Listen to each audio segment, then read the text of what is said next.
Three, two, one, and we're live. Good morning, good afternoon, good evening, Fabulites. This is Angela with another edition of Notes on the News, and the channel is Be Fabulous You. Thank you so much for liking, commenting, subscribing, being here, being you, being fabulous you. Notes on the News is my segment where I share with you headline news, and we chat about the headlines, we chat about the articles, we chat about the subject matter at large, we chat about whatever's going on in my head, or we chat about whatever. But as the headline says, as the title says, it's not news, it's just my notes on the news. Like, share, comment, subscribe, and all of that other good stuff. True Royal is doing a live now. I had to leave because I had already scheduled this, and my I just got stuff I got to do today. But I como te llama? War is the name of the piece. So go check it out. I'm gonna go check it out later. I can't check it out now. So Kwanzaa principle today is Nguzo Saba. Today's Nguzo Saba is Habaragani, Nia, purpose, to make our collective vocation the building and developing of our community in order to restore our people to their traditional greatness. All right, Nia, purpose. What's your purpose? What are you doing today to edify your people, to highlight your people, to love your people, to shore up your people, to big up your people, to amplify your people? What you doing? What can you do? What you planning to do tomorrow? Okay, let's see what the Buddha is saying. Let us see what the Buddha is saying. What's new and good? While I look for that, what's new and good with you? What's new and good with me? It's a new day. It's a good day. It's beautiful outside. Flowers are blooming. Trees are blooming. The bulbs, it's like the bulb waves are coming up, like tulips and daffodils and stuff like that are coming up. So it was a beautiful day. I had a beautiful walk today. The entire world is in flames. The entire world is going up in smoke. The entire world is burning. The entire world is vibrating. But that which does not vibrate or burn, which is experienced by the noble ones, where death has no entry, in that my mind delights. And that which doesn't vibrate or burn, see, if something is born, that means it's going to die. If it vibrates and burns, then it's something that has been born, and it's something that's going to die. So we delight in, we tune into those things that have always been and always will be, i.e. God and good and truth and light and love. So that's what we got. Let us proceed with the notes on the news feed. Let's see what's going on in the world. Texas woman arrested after fatally shooting her husband while their kids were at home. It's coming off of Atlanta Black Star. I don't know if it's a black couple or not. We have to find better ways to resolve conflict than to be killing one another, than to be killing the father of our children. I don't know what the history is. I don't know what the context is. I don't know if the person felt like it was either it was either their baby daddy, their husband, or them. I'm not really sure. But I can't speak to that specific situation. But in general, we have to work on strengthening the ways in which we resolve conflict. We have to resolve conflict with one another in loving ways. Not to say that we won't have conflicts, because we will, we're human. But we have to resolve our conflicts in loving ways and respectful ways, in life affirming ways. We can't be out here killing each other.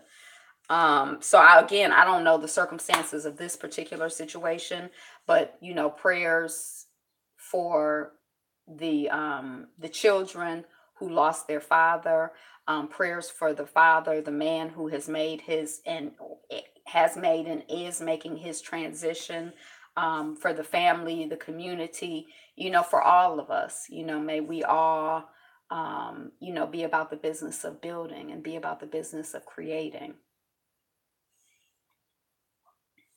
Facebook will conduct civil rights audit following bias allegations.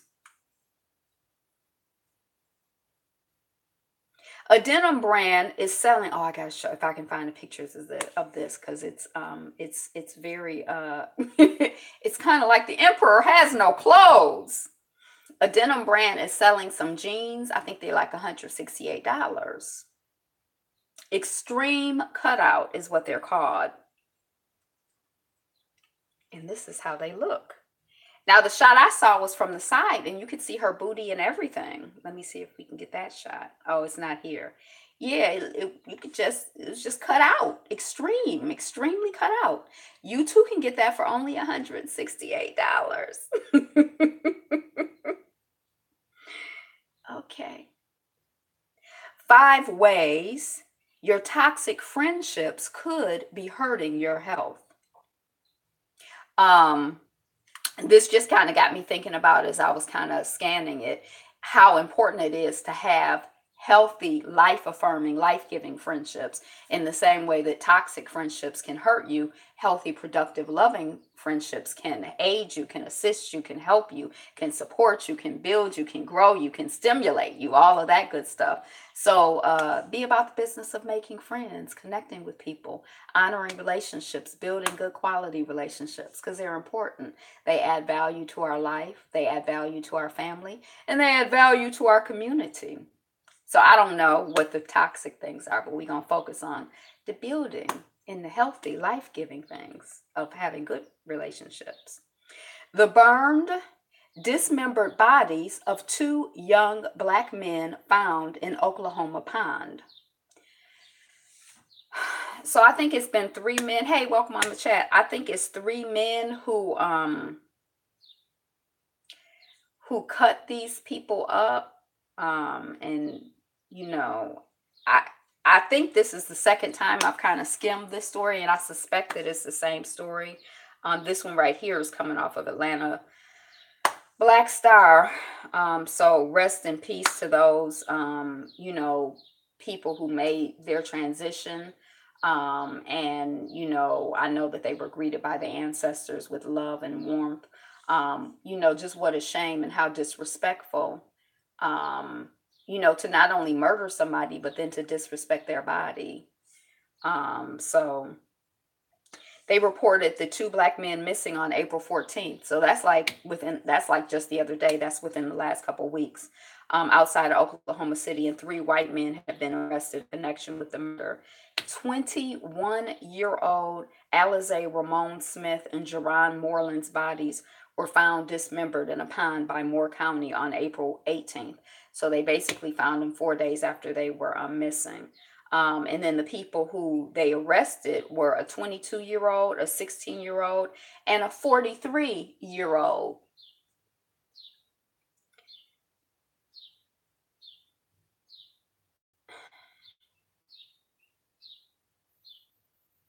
So I don't know if they saying they would or not, because I'm like, what is a 43-year-old doing hanging out with 16-year-olds with little kids like that? So just, peace to those people. I mean, I don't know if it brings comfort to the family to have some recovery of the bodies such that they are, but hopefully it does, and inspires us all to continue and amplify our fight, our focus on our dedication to truth. Kanye West's Tubman tweet turns out to be rooted in erroneous fiction. Y'all know that expression. You've heard it before. I freed 1,000 slaves, and I could have freed 1,000 more if only they knew they were slaves. And that's what Kanye, he said, that's what I'm saying, just what I'm like Harriet Tubman. This is what Kanye said. I'm like Nat Turner. I'm like them. They like, bro, that ain't it. Go study. Go sit your behind down someplace and study, or go just sit down and be with your Armenian white people. Just Shh, shh, shh, shh, shh. Just be quiet. Dumb, dumb.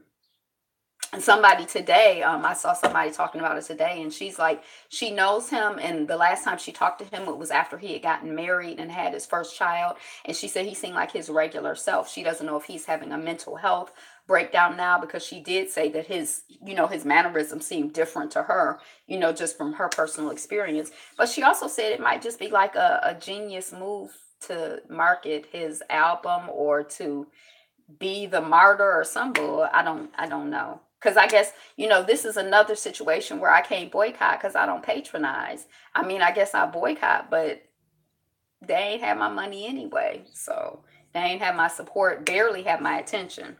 So Cambridge Analytica is shutting down following Facebook scandal. So they shutting down. You think they're going to reform as another corporation and keep doing what they've been doing? That's what I think. That's cynical, right? That's what I think, though. Exclusive. Ryan Destiny on colorism and learning to love her dark skin. Now, this is the young woman. This TV show I watched for a minute called Star. I stopped watching it because I think the man who wrote it or directed, I can't remember his name, but he like, I got a white woman in the lead because I want to end racism or some dumb stuff he said that I just could never, after that, I could never watch it. Every time I watched it, it got on my nerves, even though I sort of kind of liked it as bull skit entertainment drama mess. But this is one of the young women who's one of the leads in it, and she's saying that, she's just talking about her experience growing up as a dark-skinned, young woman. And I guess, now she feel like she over it. So now that maybe I didn't read it right because I did just skim it, but I kind of got the impression that she like, now that I got my mind right, I don't, colorism, I don't really deal with that. And I was kind of like, oh, okay. A key teammate in Colin Kaepernick's protest movement has accused the NFL of collusion in court after failing to find a new job. So this is one of the first people to kneel with Colin Kaepernick. I think this is the person that we see in images. I don't know his name, so I clicked the article because I did see his name, but I don't remember. His name is Reid. So I think he has the same attorney as Kaepernick, and we hear about what's going on with Cap, but we don't really hear about what's going on with other people who have, stood up or kneeled down or, demonstrated with their bodies what their value system is and where they at, who you with, where you stand. So, prayers out to him and them, and just much appreciation and respect for any and all bodies stand up for us and for truth. Right, right. Yes, yes. What's his name? Reid, Reid. I'm gonna try to remember his name. Another window on a southwest plane has failed, but airplane windows are stronger than you think. I thought this headline was really weird because it's almost like at the same time that they're telling you what had happened, they're like, oh, it's safe. It's like it seemed like there might be a growing pattern here. Now I know we only got 2 data points, but 2 data points is I'm nervous. I think that I might have been like, okay, 1, but 2, I'm like, I'll never get on a Southwest plane again. But I don't know. Is their fleet old? What's going on? What's really, what's up? Because it's been what? I don't think it's been 2 weeks. I think it's been a week that we heard the last one where the window flew out or whatever. So that's what's going on with Southwest. What you think? South Africa's Sandile Mantso guilty of Korobo Mokoena murder. So this article was interesting to me because I really don't know very much about South Africa. I didn't know, who these people were, but we have a new connection with South Africa, so we paying a whole different attention to it. So this is the young woman who made her transition in this particular story. But what was interesting, so rest in peace to her and prayers for her family and her community. It was his 22-year-old ex-girlfriend. And see, that's another thing that's kind of like, I probably don't have to tell you this, but when we break up with people, we just got to go on. We can't be out here killing people because we broke up with them. I mean, just move on. Like, what's going on? This is let the ex go on. Um, so her killing sparked outrage with women using the hashtag men are trash. That kind of surprised me because I feel like, I mean, I'm just reading the article. As I'm reading the article, I'm like, dang, well, I mean, one man killed her. Did all the men kill her? Why we got to be out here talking about men are trash? I continued reading the article, and it said that South Africa has one of the world's highest rates of rape and murder. Why? That was kind of disturbing. So I guess a higher proportion of those women are probably experiencing, like a trashy element of men to the point where they feel like men are trash. And that's really disturbing and upsetting and jacked up. Um, More than 40,000 cases of rape are reported every year, figures which are thought to only represent a fraction of actual attacks. Because usually when people get attacked, a lot of times when women get attacked, raped, all of that, they don't really report it. Um, well, yeah. And when I reported, when the guy tried to yoke me up and, they like, oh, it's a robbery. And I'm like, well, my purse was not underneath my skirt. So why is he pulling my skirt up? And why are you even saying that? It was kind of like already offensive and I hadn't even been raped. I mean, I just feel like, and it's the type of thing where I think if something more vile had happened, I might probably think twice about dealing with that system because it was such a negative experience and I wasn't even like raw. You know what I mean? I was like shaken up. I was upset, but it wasn't like I had been raped. Um, okay. Almost a third of the women in the world who have been in relationship have experienced physical or sexual violence by their intimate partner. A third? That's a lot. By our intimate partners? That's like the people we choosing to be in relationship with? Uh, every 4 hours in 2016, a woman was killed in South Africa, and at least half of them were murdered by an intimate partner, according to fact-checking website Africa Check. Every 4 hours? So, like, if you up, that means three women were killed that day. That's a lot. That's disturbing. That's upsetting. And then by intimate partners. In 2015, the global rate of femicide, the killing of females, was 2.4 per 100,000 women. South Africa's rate was nearly 4 times the global figure at 9.6 per. Dang, I done hit some kind of link here. I think they were saying that it's 3 times the world average.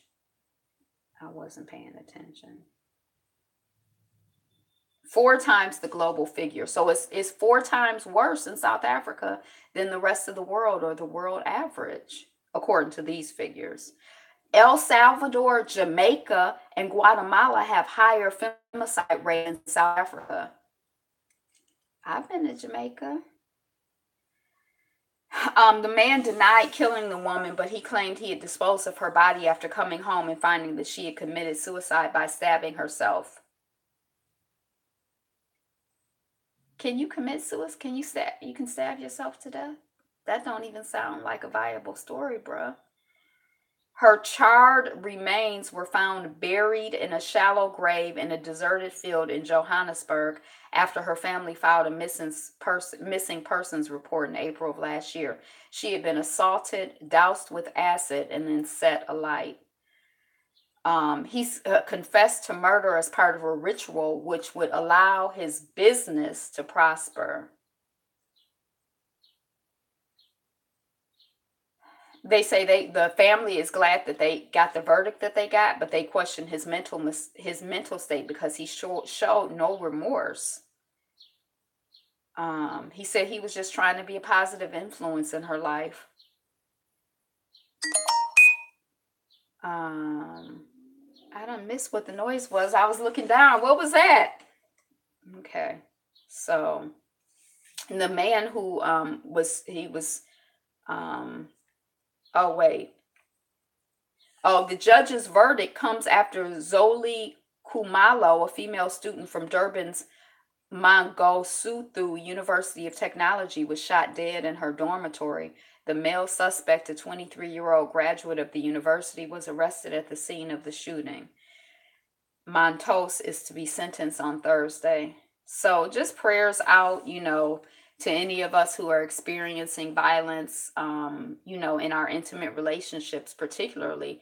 I don't feel like violence is good anywhere, but certainly, we have to. I'm hoping and praying that we're learning to love each other better and better. Um,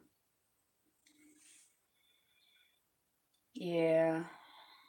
And yeah, and for those of us, as we're dealing with one another, we have to we need to get help if you need help, and if your brothers and sisters and brothers and sons and brothers and nephews and cousins and whoever, talk to people, challenge people, help people get help. We can't just let this stuff go unchecked, in our families and our communities. It's not okay.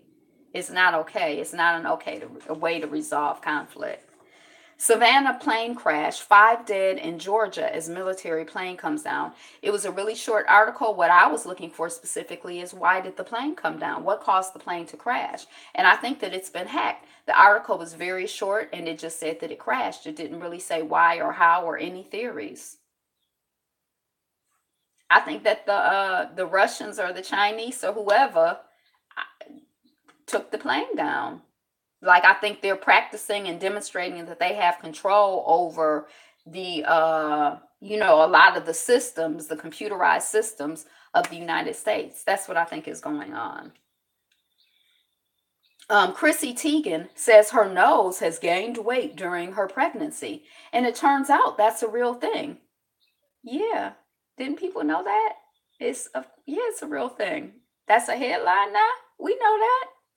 Black man arrested at Starbucks settle for $1 each and a $200 entrepreneur program. So when I clicked the article, that's what True Royal is or was talking about on her live.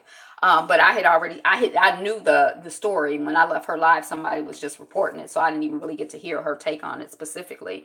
But when I clicked the story, what I heard was it was the promise of maybe a potential program, perhaps, maybe, we don't know, we not sure, we promise probably that we gonna do it type thing. So of course the dollar settlement that each of the young men agreed to is like symbolic. um I feel like they like on us some can't we all just get along stuff, and y'all wasn't doing nothing to not get along, and you were violated. You could have been killed, murdered, you were humiliated, you could have been shot. I mean, it's all kinds of, you could have been tased just for going into the shop, just for being out here being black, just because somebody else feels insecure and uncomfortable with the blackness of your skin. India cities dominate world air pollution list. So I looked on the list to see if any of the cities were cities that I went to, because when I wash my face, I usually wipe out my nose, like the inside of my nose. It's a practice that I have. And when I was in India and I would wipe out the inside of my nose black, it would come out black, like not brown, but like black, like it would be black on my washcloth. And I was like, oh my gosh. Now, this article seemed to mention like women in the country who are cooking over open fires or whatever, and I guess that's creating soot. That's the type of thing it seemed to mention. But what I started noticing once I realized that I got black in my nose, I felt like it was because it was so congested, so crowded, so many cars. And, I think the regulation is like minimal. Probably like what we're about to go back to here. We see images now of like what New York City used to look like before there was an environmental protection agency. And, now we know the EPA don't have no power, can't regulate, like, so they just gonna be out here, these corporations doing the most, doing whatever they want to do, and F you in your lungs. But that's what I felt was going on in India. But I don't know, because I think most of the countries on this list were in India and Asia. And Asia is India is Southeast Asia, right? Like it's the same region of the world, but very densely populated. Chick-fil-A's youngest franchisee just opened her second restaurant in downtown LA. So this is a young woman who she went to Spelman, and she you know she went to Spelman. She identifies as Black. When I saw the image, I'm like, is she Black? She looked racially ambiguous to me.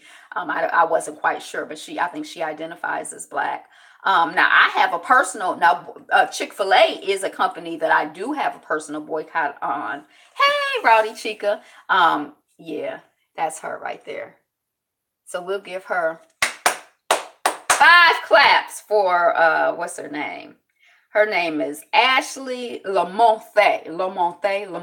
I don't know what her name is, but congratulations to her. I have a personal boycott against Chick-fil-A because in the little local newspaper when I lived down south, they used to have a little coupon for buy one sandwich, get one sandwich free. And I'm not really much of a fast food, restaurant person, but they have this whole grain bagel. And so I used to go and this became like this little ritual we had when we would travel out of town. We would stop there, on our way to the airport and get that for breakfast. And then they also have cheese, but their cheese it's white cheese. And I feel like if cow's milk is white, then why is cheese yellow? What's been added to it and why to make it yellow? So I just more or less stick with white cheese as much as I can because it seemed like I don't need no extraneous color for what. So I would get like an egg and cheese sandwich on their whole grain bagel. We get head on the road to New Orleans or wherever we were going to go out of town, the coast. Not Mobile, but where the casinos were in Mississippi. You fly out Biloxi, Gulfport, whatever. There's an airport there, or New Orleans, or wherever.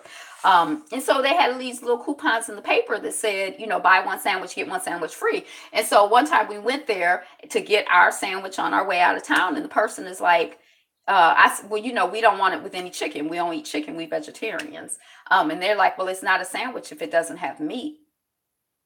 So we can't honor this coupon.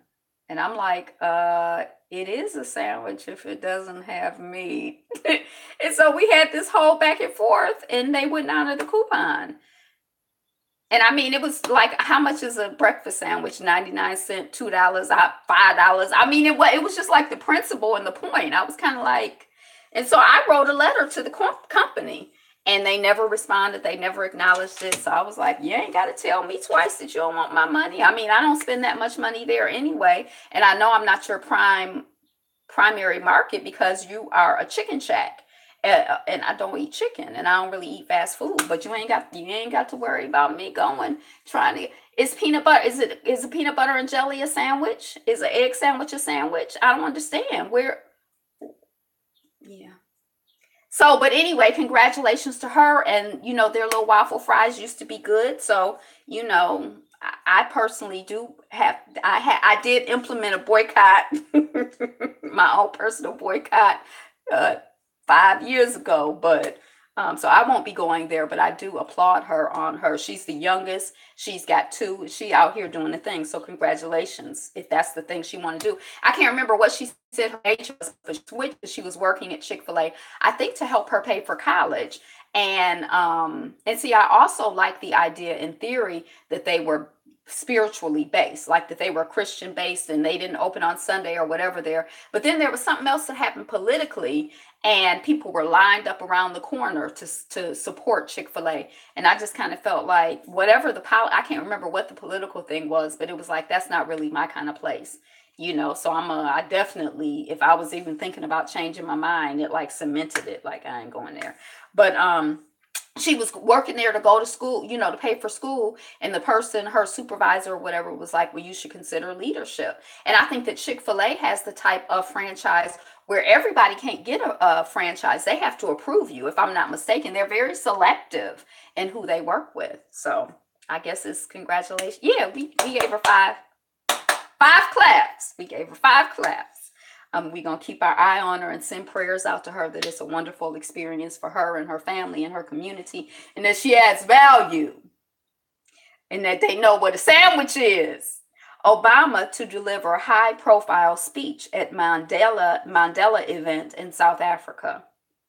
Libya violence. 12 killed in Tripoli election headquarter attack. So prayers out. 12 people is a lot of people. So they have made their transitions, and folks are making their transition. So prayers, a sandwich, right? Know what a sandwich is. So prayers out to them, and their families and communities, and all of that. And I'm not sure, Libya, this whole Gaddafi Libya enslavement of African type thing, and it's like some mess and confusion, and I don't really know what's up, but just clarity to all of us and strength to see truth and all of that.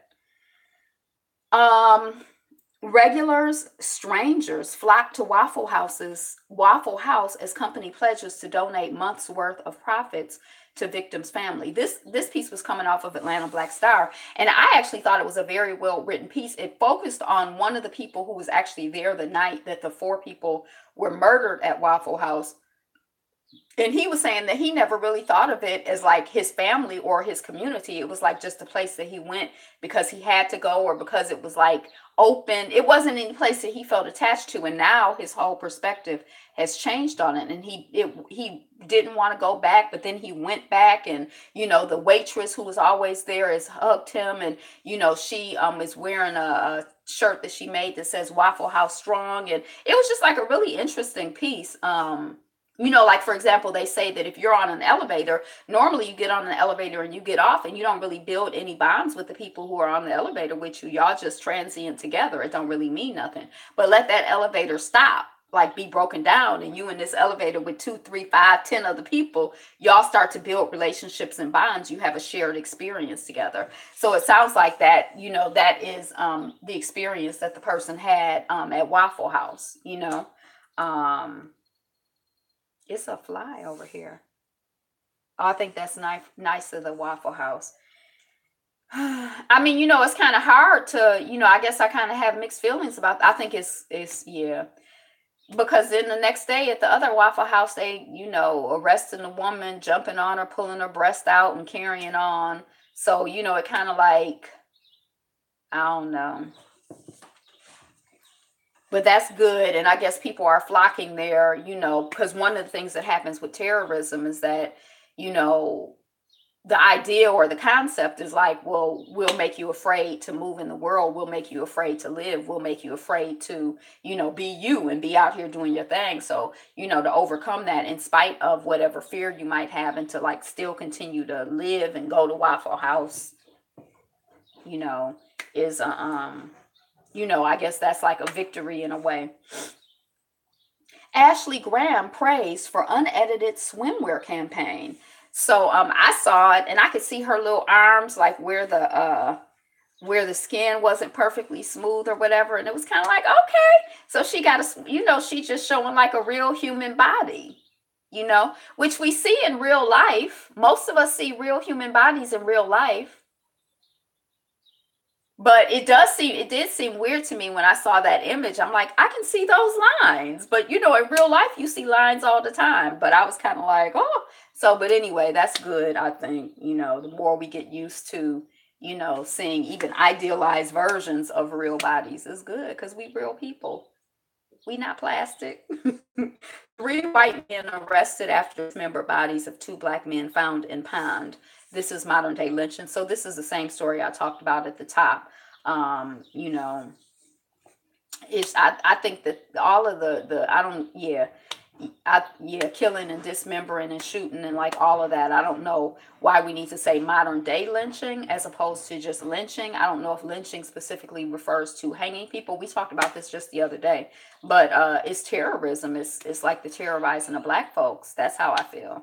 Whether you shooting us or, jumping on us and pulling our breast out or whatever it is, it's part of like somebody's attempt to terrorize. And cutting somebody's body, it's like it's some awful, terrible. It is awful and just twisted, crazy, butted stuff. Texas teen body shamed by cop, but says he was trying to protect. Oh, body slammed. I'm sorry. Texas teen body slammed by cop, but says he was trying to protect his sister. Now, I think this article is also, we as Black people can't catch a break, it seems. Yeah, sometimes it does feel like that, doesn't it? Especially, and I mean, I wonder sometimes about, the types of things that we're exposed to. And I think it's designed to make us feel like we can't catch a break. So just give up, because I know I start having that feeling too.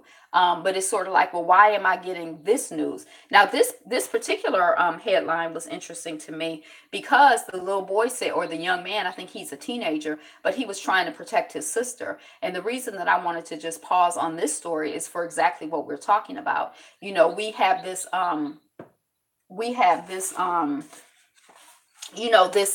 feel like it's really, really important for us to acknowledge the fact that this brother was trying to protect his sister, and that there are so many of us out here who are fighting for each other, so many men, young men, fathers, brothers who are trying to protect their sisters and daughters and mamas, and we out here trying to fight for ourselves, and like that doesn't necessarily make like the headline. That was kind of secondary to the headline, but I'm just saying it's probably a lot of those stories going on out in the world that we don't hear about, you know? And there are a lot of stories and ideas and concepts that I think I know in my personal experience, when I'm introduced to some things, it makes me feel like empowered. It makes me feel impassioned. It makes me feel like I want to fight. It makes me feel like I come from a long legacy of fighters. And then there's some stuff that I hear that makes me feel like, like when that TV show Underground, that show always made me feel like, yes, we are fighters, we are warriors, we have always been fighters and warriors. That's what we do, that's who we are. Yes, we are our superheroes. And so that's like, I feel like we have to blow that up. If we don't blow that up, if we don't expose it, if we don't try to find even little bitty hints of it, talk about it in our personal lives, like the wonderful things, that are going on, the wonderful people that we know, the good news that we have, we have to do that, because I think it's by design for us to feel just like you said, like because I mean, it make me feel, it can wear you out, so that's our challenge, to feel as powerful as we are, and to not buy into the propaganda, in that sense. I think it's cool in a way to be aware, and maybe it's not cool, because for years I never listened to the news because of how it made me feel. So I don't even know if this is really healthy and productive. I'm still trying to figure it out. But we definitely, need the good news. Yeah, okay. So prayers out to the young man who was body slammed, and also just encouragement and prayers out to him for being out here about the business, or trying to be about the business of protecting his sister and fighting for his sister. And I feel like if we gonna go down, if we gonna get slammed, may we go down, and may we get slammed fighting for each other. If we ain't fighting for each other, who we fighting for? What we fighting for? So yay to him. I hope, I don't know this, but from the headline, that's what he's saying. We gonna believe him. 3,500 people watched all 331 episodes of ER in just 2 months after they went up on Hulu. I don't know if I've ever seen an episode of ER, but it did make me think. One, Handmaid's Tale is on Hulu, and I really like that show, and I want to watch it, and I don't have Hulu, and I haven't got my Cody situation situated, and I got to call my little cousin to try to get me set up, or else just buy Hulu, I guess. I don't know what I'm going to do. I'm so conflicted. But also, it reminded me of when I first got exposed to Netflix, and you could binge on stuff. Like, you would watch one episode, and then it's like the next episode is starting. And then you'd be like, oh, I'll just watch the next episode. And they'd be like, the next episode is starting. And before you know it, you done watched 3, 4, 5 hours of one show, and then the next day you're like, what's going to happen? I got to get back home so I can watch ER, so not ER for me, but I think I did that with House of Cards. I think I did it with the Orange is the New Black, a couple seasons. I did it with a couple of shows. I did it with the Mad Men. So I understand the binge thing is, and not having to wait for next week to see what happens. There was something satisfying about it. Um, Scientists caught rare footage of sea cucumbers hovering deep in the Gulf of Mexico, and it looks like something from an alien world, but it's not something from an alien world. And I think that's so interesting. They're like, we're used to seeing what we're used to seeing, but there are so many things that are a part of our world that we don't see. But just because you don't see it doesn't mean it doesn't exist. And I feel like that's really important in terms of like our vision of the world, in terms of us understanding that we are winning, in terms of us understanding that we catch breaks all the time, that we're blessed, we stay winning. Like we may not be able to see it with these eyes, but we have to cultivate and continue to cultivate and strengthen our ability to see it in other ways, and to see through the bull and the propaganda to the worlds that, it's all kinds of things that, may not, you might have to go to the underwater thing with the right binoculars to see it, but it still exists. So that's all I thought of when I saw that. Lyft expands its free ride program to veterans and job seekers. So I think that they had some sort of initiative during Hurricane Harvey, maybe in Houston, I think is what I read, where, they were trying to be a part of coordinating the relief efforts and getting people rides here and there to take care of the business. So the company put money into paying drivers to do that work. And so now they're expanding, it says, their free ride program to veterans and job seekers.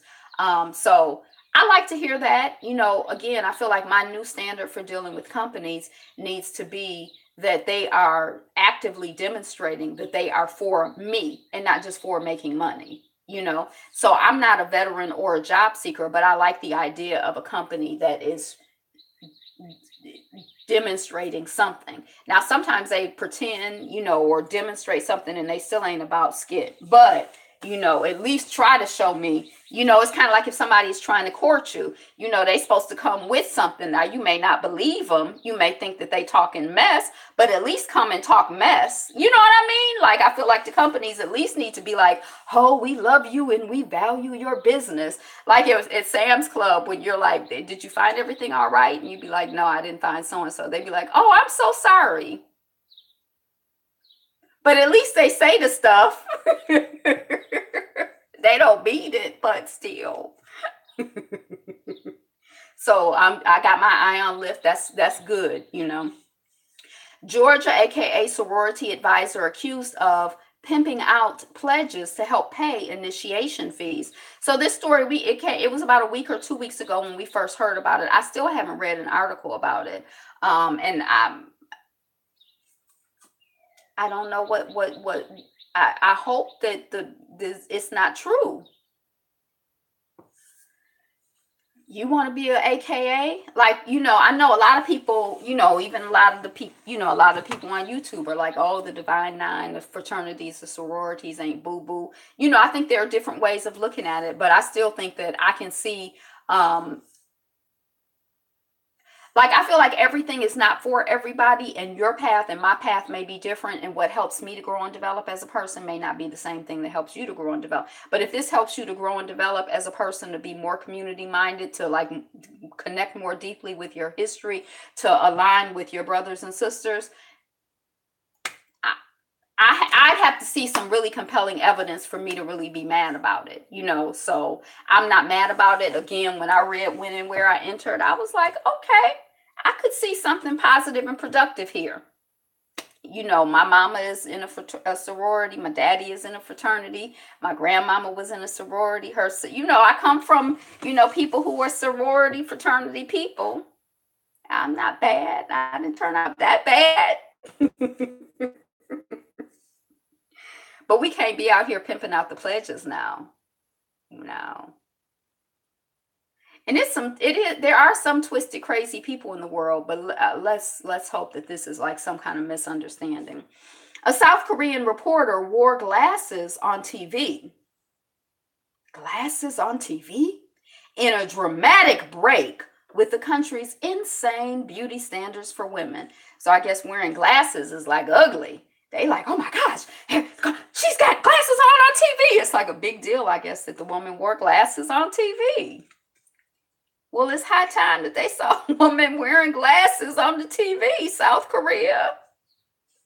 But that's one of those countries where they do, as I understand it, it's like, I think, the plastic surgery capital of the world. And it's just like, almost like a standard, like a rites of passage, that at 18 you get plastic surgery. They like reshape the jawline of a lot of people, male and female, the eye shape. At one point I was like watching a gazillion videos on it, and it was fascinating. It was fascinating. Um, so I mean, that's part of their value system, I guess. Um, Hero fire victim seconds from rescue. So this is the fire we heard about in Brazil. The building had been condemned apparently, but these people were squatting in it. I think that I heard that there were like, 50, or it seemed like it was around 50, give or take, people who were living in the building. It was kind of confusing or annoying to me because someone is like, there were women and children living there, and somebody was like, well, why are people living there when they're not supposed to be living there? And I'm like, maybe because they didn't have anywhere else to go. The question is, why are people living there? Why didn't they have other options? That's how I feel. Like, it's something wrong with the society where, your best option is to live in a condemned building, you know? So this man was out of I think he was out of the building, and then he was like, well, I'm going to go in and try to help some of the other people out, alert other people, let them know what's going on. By the time that the fire people saw him, he was like, they were at one building and he was at another building, and they had like thrown a hook over, or a rope or whatever. And they're like, basically the whole rescue. And he was like, please help me, get me out of here. And it would have taken, they say, 30 to 45 seconds to, like, once he got that rope, for him to be pulled and be safe. Except that as soon as he got the rope, the building collapsed and it broke, and so he was not safe. But like 30 or 45 seconds, that's like that's nothing. Like the difference between life and death, for him. So rest in peace for him. And again, another story of somebody trying to be of service to other folks, greater service to more and more people. So, I hope that his ancestors, welcomed him into the ancestral realm, and, kudos for the spirit of, of being of service to other people.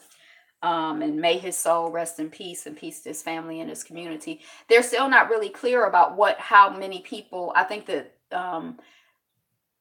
I'm not sure if they said how many people they had. I don't want to misquote it, but I know that they're not clear on how many people were in the building, because it's not like they have like like a list of tenants, because it wasn't that kind of place. So this is the man. He looked like he could be, some of our cousins or uncles, right? Daddies, that's how he looked. And he was 39 when he made his transition. About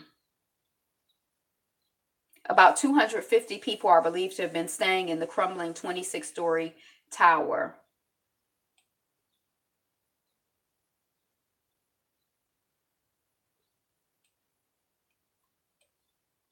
I thought I saw somewhere where they said how many people they thought. So for anyone who made their transition in that fire, prayers, for them as they make their transition, and peace to them. Domestic Workers Union in Harlem, established in 1934. So some of this stuff I hadn't heard about, but I've been paying particular attention to, this whole union movement. I was talking to one of my little cousins about, maybe about 3 or 4 months ago, and he was so hostile and like so anti-union, and it was like very confusing and disturbing to me. And I was really trying to ask questions to understand why he had the perspective that he had. Because, I kind of feel like, clearly, even you might be like a semi-management position, you ain't the 1% is not here for you. They using you too. You like the middleman. You like the overseer, the black person who cracked the whip on the other enslaved folks. Like, you not the owner of the plantation, sir. So hey, Andres. So I was kind of like trying to understand where he was coming from with that, because I feel like we have to work together. That's just clear and obvious to me. And I guess the way I came up, I'm just like, I don't know where he got that from.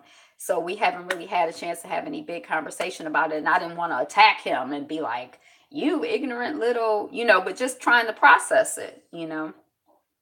Gut-wrenching lynching of Cordella Stevenson in 1915.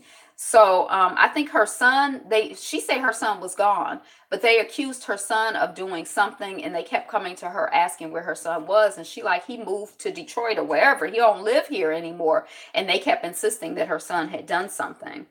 1959 in Mississippi, a barn was set on fire. The white owner, Gabe Frank, sent bloodhounds to find out who was responsible for the act, but the hounds were not able to pick up a scent. However, the man had a suspicion of who might be to blame. He had no proof, but he was just going on a hunch or a feeling, a gut feeling. I've never heard the expression hunch feeling, but we'll just go with it. The white community banded together and blamed the incident on Cordella Stevenson's son. Stevenson tried to explain that her son had not been living at home for months, but there had to be an escaped goat. I think they mean a scapegoat. And unfortunately, her son was it. She was questioned for 6 days about her son's whereabouts and involvement in the crime. She and her husband, Arch, were finally released from custody, but had no idea their lives would never be the same again. At 10 p.m., a group of white men forced on December 15, 1915, into their house. Guns were aimed at Arch and Stevenson's head, and the men dragged Cordelia Stevens out of her house. The man, Arch Stevens, managed to escape running into town to get police. However, he never returned home. He just ran off. Her body was found hanging from a tree. According to witnesses, she was brutally sexually assaulted before her death. No one was ever convicted of the murder of Cordelia Stevens. So, just saying her name, I can't tell because they spell her name two different ways in the article. They spell it Cordella and they spell it Cordelia, Cordella. But Mama Stevenson, just, prayers out to you and your family and your legacy and your children, your legacy, and sorry that you had that experience. And shame on, the thugs and the bullies and the pieces of boo-boo who, are out here treating her and other people like this. Washington student sues neo-Nazi site founder for repeatedly harassing and intimidating her. So I think they put her name and stuff out there so the trolls could go after her. So she's suing him. Exclusive, Georgia gubernatorial candidate Stacey Abrams explains how tough it was to reveal her $200,000 in debt. If she wins, she'll be the first black woman governor. Not the first black woman governor of Georgia, but I think the first black woman governor ever in this country. And it's 2018. And how many states are there? Are there 50 states? 52 states? How many states are there? So, yeah. Mississippi teacher on the run with 16-year-old student. So we talked about this story yesterday. I said I didn't realize that it was a black young man who was the student and then a white woman who was a teacher. And furthermore, I didn't realize that it was in Hattiesburg, Mississippi. That's where I don't know these people, but I probably know some people who know these people. So, the teacher is still on the run with the child. The adult is still on the run with the child. The child molester is still on the run with the victim. And the mother and father, I think they had posted someplace like, if you see my, I don't know. It's just, I feel that's sad. So prayers out that, for the child to be found and for, the person to be the person, the child molester to be gotten and punished, and for the child's healing, 6 NYPD cops show up for burglary in progress to find black man moving into his Upper West Side apartment. We talked about that article yesterday because we started talking about Beer Gate or Beer something. It wasn't called Beer Gate, but it was about Obama and Skip Gates and all of that stuff. But I didn't know it was in New York, and I didn't know it was in the Upper West Side. I went to school sort of kind of basically on the Upper West Side, so I know that area and the vibration. Like, it's like, I don't know if it gives it a whole different take, but it's like now when I think of the story, I process a little bit differently. It's still jacked up. Libya violence, 11 killed in Tripoli election headquarters attack. So again, this is a loop back to a story I covered just a minute ago, which said 12, I think, had made their transition. Scientists create ultra-thin membrane that turns the eyes into lasers. So you put it, it goes over your eyes or something, and then you have like laser vision. This may be the real reason the Dog Pound rapper called the Crips to give Kanye West a beatdown. So y'all heard about that? I just heard about it looking at this thing. I don't know what it says about the Crips in his song. They were saying that, or if it's because he out here, talking ignorant tomfoolery, stupid mess about the enslavement of Africans and whatever. I don't know, but they don't put a hit out on them. But it made me think about the fact that we talk about, or I'm like, well, where are the warriors, stand up warriors? Now I don't know if we need the I'm not really one who, I know a lot of people are like, we need to kill all the coons and all of that. I feel like in my list of priority, like if I'm gonna start killing people, or if I think, if I got a list of, priority of people to kill, I don't think I have like coons at the top of the list. I think I have some other people at the top of the list, but I don't know. I mean, that's open for discussion. But it did make me think about, I think back in like the 60s, there was like this whole movement where people who had been involved with gangs got politicized, and maybe some of them started off politicized. But, it makes me think about like the politicizing or the politicization of Bloods and Crips and, these young often men who like have all this like warrior fighter energy. Perhaps I don't really know much about gangs, but they might be prime candidates for you know if they had a certain political consciousness, maybe people like wouldn't be running around on the streets, zimming around on the streets, talking crazy. Still, I'm just saying, I don't know, I'm not advocating for anything, I'm just saying you just made me think about it. Israel at 70, a tale of two histories. So there's like a history tour where like you go to a place like here in Detroit, when I do tours with people and I take them to the Coleman A. Young Municipal Building. Now Coleman A. Young was mayor for like 20 years. He was the first black mayor. He was like testified before the House Un-American Activities Committee. And I think that he said, you can't ask me no questions because you're a racist piece of boo-boo and I'm not answering any of your questions. Or I don't know what he said or how he said it, but he was, that kind of man. Hey, Ayapo, he was that kind of man. We like that. We admire Coleman Young, but then, or, some of us do. And he was, when the people were like, we're leaving Detroit because, a black man is mayor. I think Coleman Young was like, 8 Mile is right that way. Get to stepping. Our kind of man. So, but, I have a perspective on him and I have a take on him, but I think it would be interesting to do a tour or to hear a tour. Well, I don't know if it would really be interesting. But anyway, what they're doing in Israel is they'll like, well, this is the weeping wall, and the Israelis say this and this and this, and the Palestinians say this and this and this, and they have two different people giving the same tour from two different perspectives. I don't even know if I want the Israeli perspective or the white people perspective. So I guess I take it back. When I first saw it, I'm like, oh, how interesting. Like how they have like the his and her show. But, now I'm like, that's what's going on. So Israel is 70 years old. That's pretty old. Meet Joshana Bryant, one of the first African American girls to join the Boy Scouts of America. Now, they say her father was a Boy Scout, and they really like the leadership that, it instilled in him. They say she's like a very outdoorsy type girl. She likes to, what do Boy Scouts do? Tie knots and, build campfire. I don't know what Boy Scouts do, but I guess she's that type of, young woman or, person. And so her family wants her in the Boy Scouts, and she wants to be in the Boy Scouts. She wants to be a Boy Scout.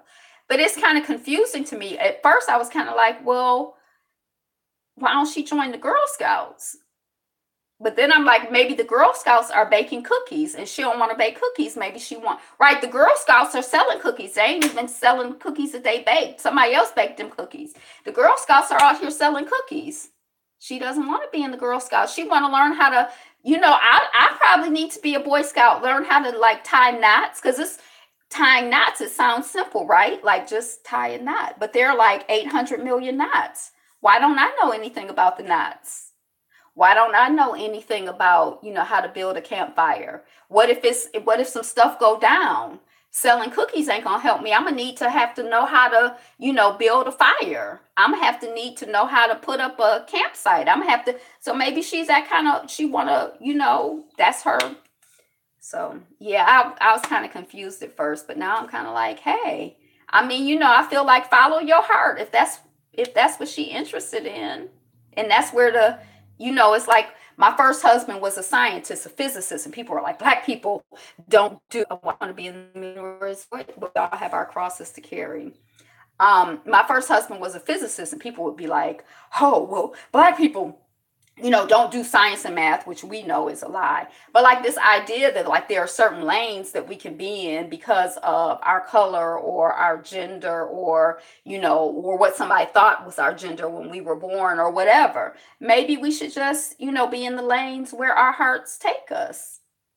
I don't know. I mean, I we invented the darn thing. Yeah, we know that. I'm just saying, it wasn't, people, it, people would get like, if, some people would get like, people are weird. Black people, we're weird. Black people are weird. White people are weird, but black people are weird too.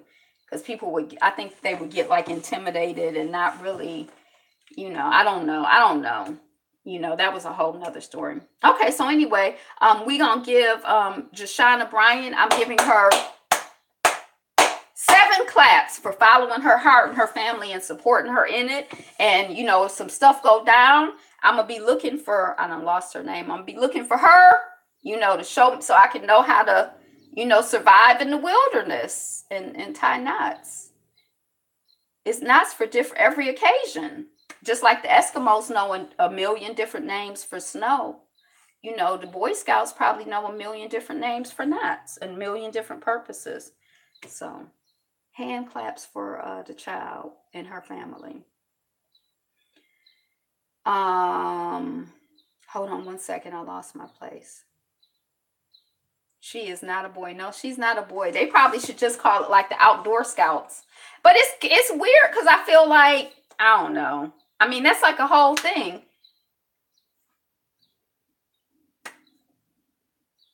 It's kind of hard for me to like understand. Like I like to climb. When I was a child, I did like to climb trees and I roller skated. I played kickball. Um, I wasn't really too much into dolls. And I would have, I had scabs on my knees when I started getting to be, a preteen and stuff. I was like, oh, but God, my legs are going to be ugly, but life is ruined. Um, oh, are they changing the names to the Boy Scouts? But I think I'm kind of like, I wasn't interested in no outdoorsy stuff. Oh, but we went camping once, but it was like in a cabin. So I don't know. But I mean, yeah, I feel like, I don't know. The whole gender thing, I'm having a whole different take on it. I'm still processing where I am with it. U.S. seeking 1 million people for massive study of DNA and health habits. And I'm kind of interested. I don't want to participate because I still am not clear on whether I want you harvesting or knowing my DNA sequence. I don't know. I was really glad when my mother got the DNA test taken, and I was kind of like, should I take it? I don't know.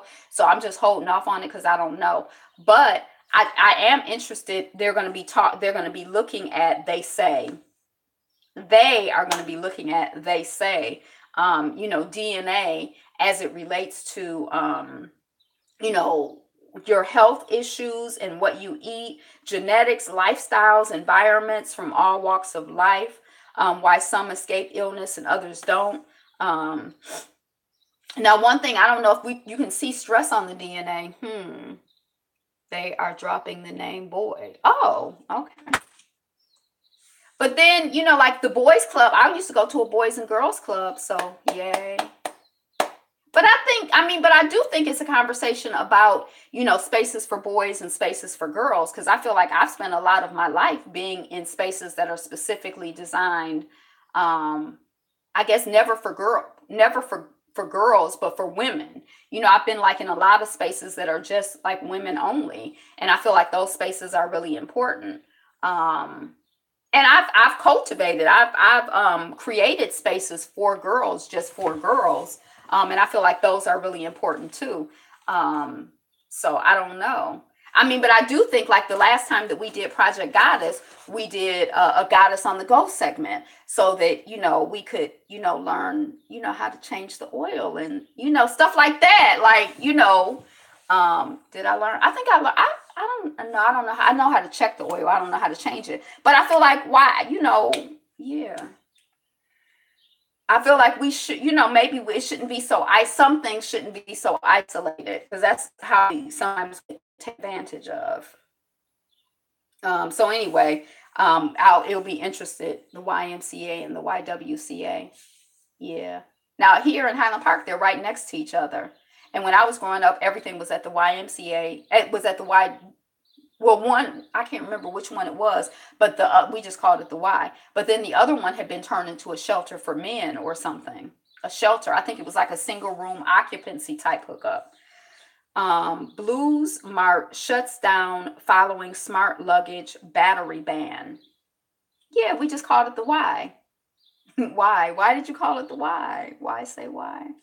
Um, So Blue Smart, I think, is this luggage where you can charge your phone. You have the rolling thing and you could charge your phone right in the luggage. But they had to shut down. I don't know if they've been having fires because some of these chargers will catch a fire in like overhead bins or in your house or wherever. So I don't know if that's what's going on, but there's some battery ban. So I don't know if the pressure is bad. I don't know. But they shut down. I thought it was a good idea because the last time, well, not the last time I was at a big airport, they had charging ports all around, like little like it was like a thing in the center, and then there were seats all around, and you could turn around and charge. There were like a million places to plug in, and it was kind of like, oh, okay, it's like it's 2018, because some places you go, you're looking all over for a place to charge your phone, and it's like awkward and uncomfortable, and you know. Man's body behind wall of women's toilet in Calgary Mall. So they think he got caught in the vent. I'm like, what was he doing in the vent behind the women's toilet? What was he trying to do? I don't know. Was he working? Was he working on the ventilation system? What was he doing in the vent?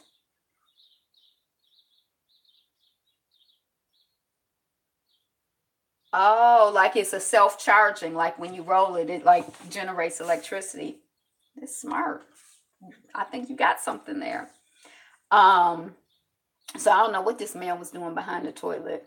Letter from Africa. Thomas Mapfumo, Zimbabwe's lion, roars for his fans. Oh, this was an interesting article. One, it was about a musician who I'd never heard of. I think he's like, you can, I can have that. No, you keep it. You keep it and sell it. You keep it. So, Zimbabwe's lion, this is him. He's a musician. He's an exiled Zimbabwean musician. Um, he's known to his fans as the Lion of Zimbabwe. He's long been a figure of protest, a peeping Tom, right? His music was the soundtrack during the fight for independence, and some of his songs were later banned by state-owned media under Mr. Mugabe's government. Now, that started making me think about Nina Simone and some of, like as troubled as she was, like some of the music that she wrote was specifically, for us and to shore us up and to encourage us. And I kind of like that and appreciate that. You know what I mean? I love for her four women, Nina Simone's four women in Mississippi, goddamn. I love those. And there's probably some other stuff. I want a little sugar in my bowl. That's not a protest song, but I love me some Nina Simone. I need to listen right now. But yeah. The crowds roared with delight this weekend to have the 72-year-old music legend back on stage in the Capitol, Harare, after 14 years of self-imposed exile in the U.S. So he been in the U.S. Y'all know him? Y'all been going to his concerts? Has he been giving concerts? I never even heard of him.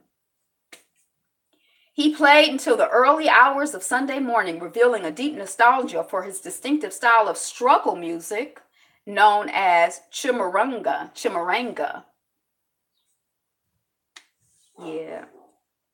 Which first gained him recognition during the war against white minority rule in the 1970s. So he has a whole style of music. He called it struggle music, which, we always talk about she got struggle edges or, like talk about, but he means struggle, like I'm in the struggle, like revolution music.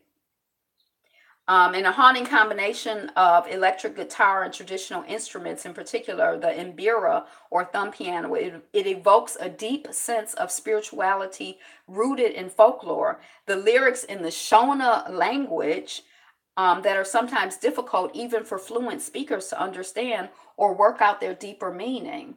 Now, that was also interesting to me because it's sort of like, for example, in the study of astrology, you can learn the symbols, but the symbols are like symbols and they like symbolize so much. So it's like there are a lot of different ways to interpret a symbol, and the context of the symbol adds to the interpretation. Like there's not just like when you look at somebody's chart, it's not just like, there's so much there and it's so many layers and it's a symbol. Like I can't, like a symbol is something, it's not like a word. A symbol like symbolizes like a lot. And so the idea that this language, they say that the Shona language, which I think I've heard of maybe once, but that, even for people who speak the language to like understand it requires. And I kind of like that. Like, it's difficult for native speakers to work out the deeper meaning. And I like that. Some things that have layers, things that have, when I had to let in my dog, I know. I was like, I'm gonna put Bella out. I'm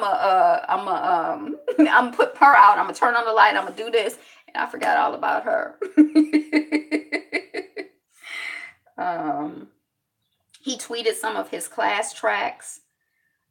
It's no surprise that these were among the songs played on the radio during the days of the military takeover that led to the end of Mr. Mugabe's 37-year. So when we were reading about the people in the towns and the communities in the nation were listening to certain music to like, music is spiritual, it's inspirational, it feeds us. If it can be all of those things.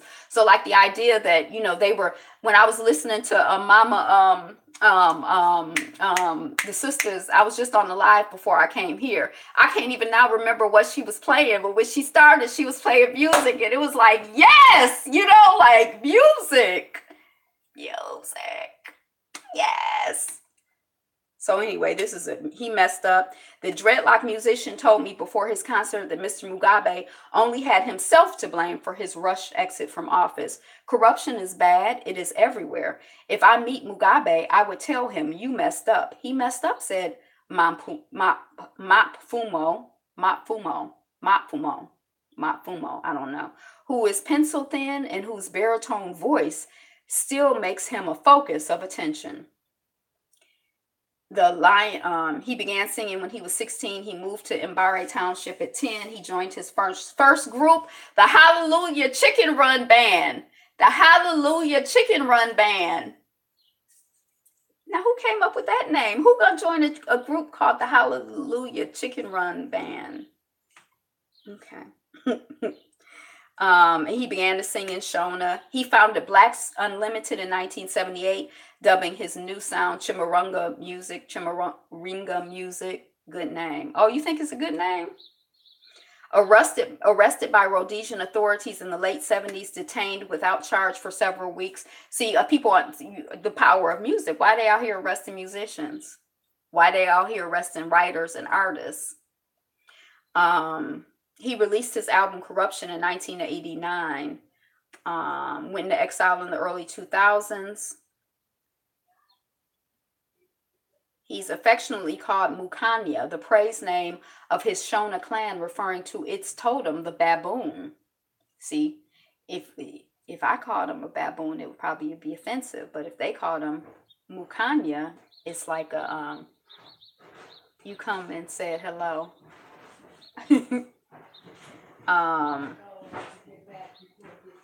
Okay. Yeah. So I like that. I like he's an agent of I like how he's consciously using, his art in service to truth, his people, I like that.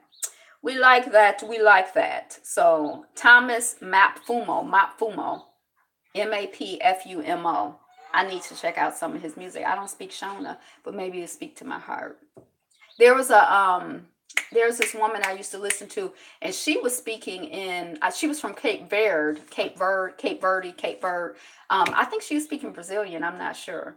But I liked her music. I liked the way it felt. I couldn't understand it, but I could understand it. The Body Collectors of Mosul. Life in prison with 5,500 other inmates. Uganda mudslides. Why do villagers move back? That's the same question they ask about people moving back after Katrina or whatever. Texas officer body slams student trying to protect his sister during school fight. We talked about the young man, and well, we didn't really talk about the officer, but you know, women's sports league band together to increase resources and viewership of games. So like the people who do like women's tennis, women's volleyball, women's basketball. I've been to a professional women's basketball game.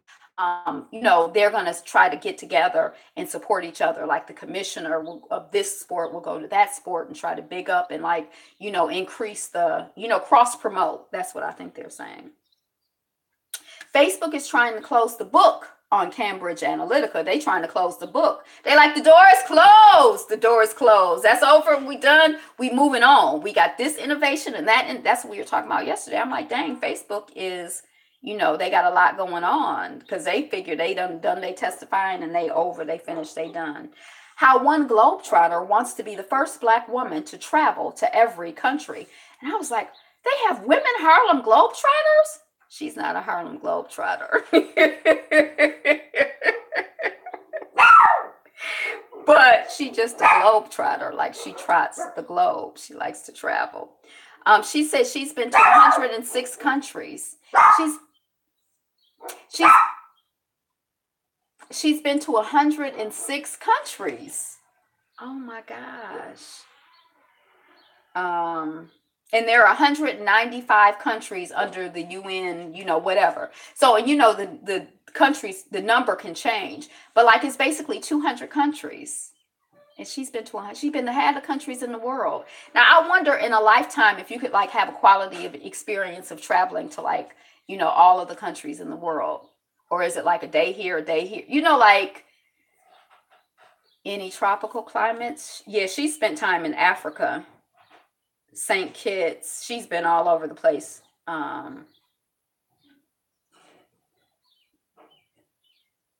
think she started it with the United Nations. She was working as a pharmaceutical executive in Detroit. It's my sister. And she realized there had to be more to life. She's hot to trot.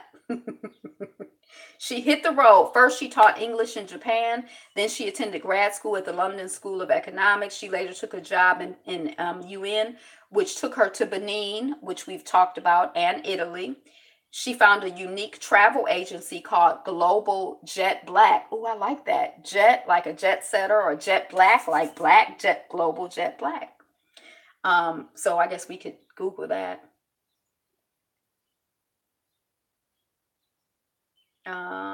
Traveling the world doesn't come cheap. She has a GoFundMe page. A lot of people don't think of Africans as a consumer. They just think charity or baby. We so focused on what other people think of us. What do we think of ourselves? Let's do, you know, I used to always people like, they hate us. They don't think I can do it, but I'm gonna do it, and I'm gonna show them that I can do it. I'm like, why don't you do it to show yourself that you can do it? Focus on you. Don't worry about them. You know. Black travelers face extra scrutiny from hotels, airlines, and especially the police. Um, she talks about the Green Book written in the Jim Crow era for the Negro motorist. A motorist. I'm a motorist. Are you a motorist? Do you motor? Let us motor. Um, yeah, this is imagery. I don't know where this is, but this looks tropical, black, brown, something. Oh, Swazi. That's the new country, East Swaziti, the newly renamed country. Uganda. She went to Kiganda. Ethiopia, Eritrea or Eritrea. Um, Yeah. And then they talk about in this article, like the woman we were talking about yesterday, she said, I'm tired, but in the morning, I'll tell y'all how a white woman at American Air flight attendant called the cops on me because I made the white woman sitting next to me uncomfortable because my arm was touching hers on the flight. The cops were calling on me for flying while fat and black. That we talked about that article yesterday. I didn't read it, but so I saw that in there. So yeah, one, I thought it was interesting that when I thought Globetrotter, I thought Harlem Globetrotters. I have seen them probably twice, but it doesn't seem like they would be so hardwired in my head that I would think of the Harlem Globetrotters. Chota Rajan, mob boss guilty of journalist murder. And I've been tracking and paying attention to like the murderation of like these journalists. Sweet Georgia Brown. Is that one of the Harlem Globetrotters? I've been paying attention to the murderation of journalists, truth speakers, photographers. It seems like there's an escalation, I guess, especially in the context of Zero and his hostility toward journalists. I don't know if I ever really thought about journalists or journalism as something like, oh, it's so dangerous. I don't know why. I never really thought about it one way or the other. I never really paid that much attention to the news. Facebook has reportedly fired an employee accused of is that Sweet Georgia Brown? I think I've heard that song before. Dang, I can't quite pull it up, but anyway, Facebook has reportedly fired an employee accused of using privileged access to stalk women on Tinder. Scum. It's like when you work someplace, like when I worked in a credit, the community organization, and sometimes I'd have to like do a shift in the credit union. But when I worked in the credit union, you have access to all of the people's hating takes too much energy. That's right. Let's save our energy for loving.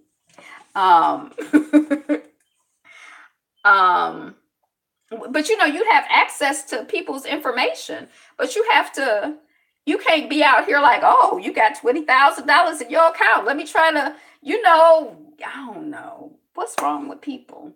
So he trying to use the of the earth. He using his information to like deal with women on a dating site that he got scum. Donald Trump wrote own health letter, says physician Harold Bornstein.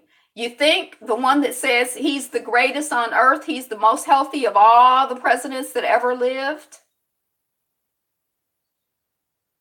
Did anybody think he didn't write it? Airbnb shows steady growth across Africa with Egypt leading the way. Has anybody used Airbnb? I've never used it before. A scientist says he's invented a replacement for plastic water bottles that fully decompose in 3 weeks. Well, we've been talking about plastic. It's nice to hear some alternatives. Macron thinks Australia's leader's wife is delicious, male gold digger. He probably trying to I don't think he's digging for gold. I think he see the people, he think they cute. And so he using his information. Oh, you joking. So he said that the wife was delicious. And we were just talking about like translation, like with the Bible or with any language, with anything, there are so many things that are like open to interpretation. So apparently the word in French could mean like delicious, like we think of it, like tasty, but it can also mean, so he was healthier than Obama. He's the healthiest of all of the, remember this is before he got elected. He's so dumb. I don't know how how can anybody take him serious? Like he just seems like a joke. I mean, except that, he's the president, but like how,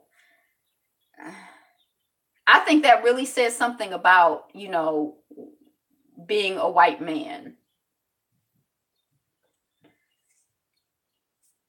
So he called the woman delicious. He didn't mean to, mean it like, oh, she's delicious.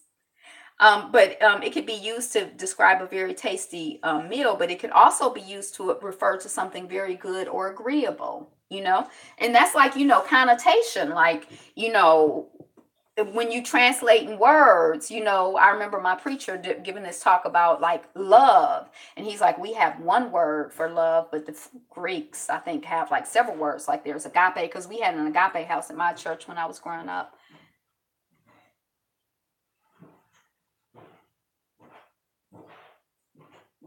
Right, right. It's just ridiculous. It's dumb. It's like something that like he's the greatest of all time. He's the most fit of all the presidents. He's the smartest ever. He's a genius. I mean, all like he just come out of his mouth, and Ford was an ex-college football jock. He just come out of his mouth with all kinds of foolishness. Um. So anyway, I don't know what I was about to say about translation. But yeah, I feel like it can be a lot lost in translation.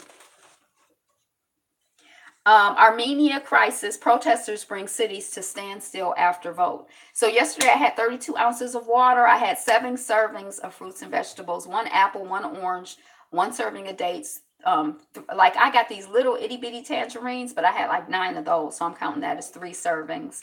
And some roasted string beans. So I did good in terms of fruits and vegetables yesterday. I was feeling bad yesterday. I feel better today. Trying to catch up on some stuff. So that's it. Habaragani, the word for the day, the news for the day. Habaragani, what's the news? It was I can't even remember. We started off with it though, so I guess we'll loop back around to it and do it. Kwanzaa principle. What was it? Oh, my battery. That's what's going on. My battery is dying.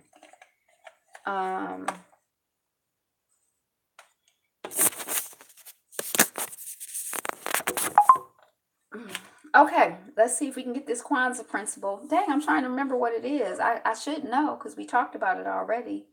Y'all don't remember.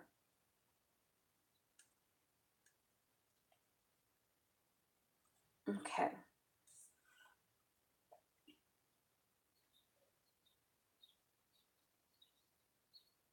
A man was caught smuggling heroin and puppies. Yes, still alive.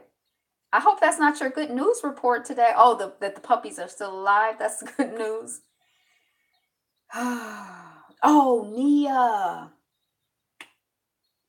So the Nguzu Saba, today's principle in the Nguzu Saba, Habaragani, what's the news, was Nia.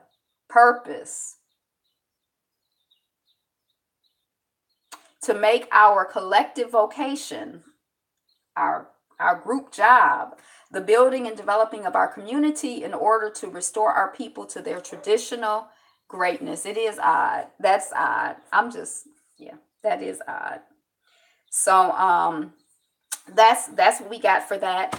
I'm going to do a pause on the country today because we're an hour and a half in, and I gotta we're gonna try to keep it around an hour and 20 minutes. So we'll hopefully pick up our country tomorrow. I don't know we'll see what country it is when we get to it, I guess. But that's what I got. What are you looking forward to? Any good restaurants that you've gone to? I think I decided I'm going to do a Black Junction subscription. What do you think about the Kanye West rant? We talked about Kanye earlier. You're awesome, Angela. I'll be expecting a call from your attorney. Oh, right. I got your message, but I was at the grocery store some whole grain pasta. I want them shaped like the letters of the alphabet because I was gonna make some alphabet soup, but I didn't find any, so I can't make alphabet soup.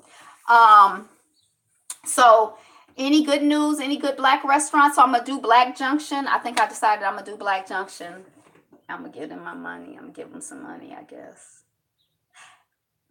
I guess I like to spend money on some things, but it's some things I don't really like to. I don't like just the principle of spending money. And I decided that I'm going to go to Black Book in town, and I'm going to get a new tarot deck because I just need a new. It's spring today. It was like it's so beautiful and fresh and warm, and the breeze was just flowing, and the flowers were blooming.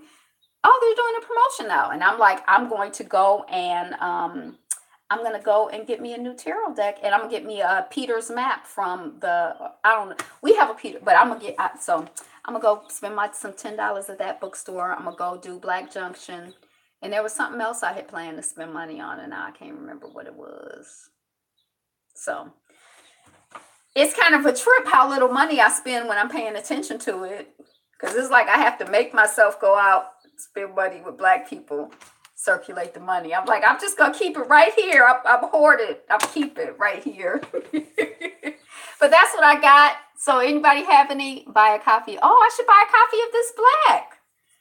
Yeah. Oh, True Royal. That's whose live I was on. She was getting it. It was it. I'm gonna go look. I'm gonna watch the rest of the playback because I only got to see like 5 or 10 minutes or something like that because I had to go. But if you think of or have any exciting Black businesses that you've supported that you want to share, that you want to celebrate, that you want to amplify, that you want to bring attention to and share your experience, please do share that information. And any good news in your family and your community, share that information. Anything you're looking forward to. I guess I'm looking forward to this show being over and to starting the process of getting off of Facebook. I am yeah, and I'm trying to, I was on a meeting today about podcasts. So I'm kind of like processing oh, the laundry detergent. Yeah, I need to look at you. You got all the good ideas. I need to get that laundry detergent. I had said I was going to do that too, so I need to do that. Yeah. When you try, can you put comments in like the actual comments, or do you have to put? Because when I go to somebody's live, if I've been on their live, I can't put comments. I can't access comments. I can only access the live feed. So like if I wanted to make a comment after the fact, I can't do that. Oh, and then your this A Black Man's Journey is Thursday. Is that correct? Live. Um yeah, because I looked up yesterday, Married at First Sight in July. I know, I'm so excited. I was watching Stephanie and her husband. Aren't they cute? Yes. Okay. 9 o'clock Eastern Standard Time, Thursday, A Black Man's Journey. If anybody else noticed, I just noticed at 9 p.m. Eastern Standard Time. I thought I said that, but if I said something else, it's 9 p.m. Eastern Standard Time. I looked up yesterday. I'm like, wait a second. It's Tuesday. What happened? We didn't get Monday. We didn't get Tuesday. We didn't get no word. Did we get a word and I missed a word? I could have missed a lot of stuff because it's been intense. But today is the best day ever, and you are the greatest. And it is totally, totally, totally on purpose that we are all here together, whether it's live or virtually. I was entering it at the same time you said it. We go country. Yeah, to Dallas. It's on purpose that we're all here together. And you are much appreciated, much valued, much respected, and much loved. So go out into the world and be a blessing, be blessed, enjoy all of the wonderful.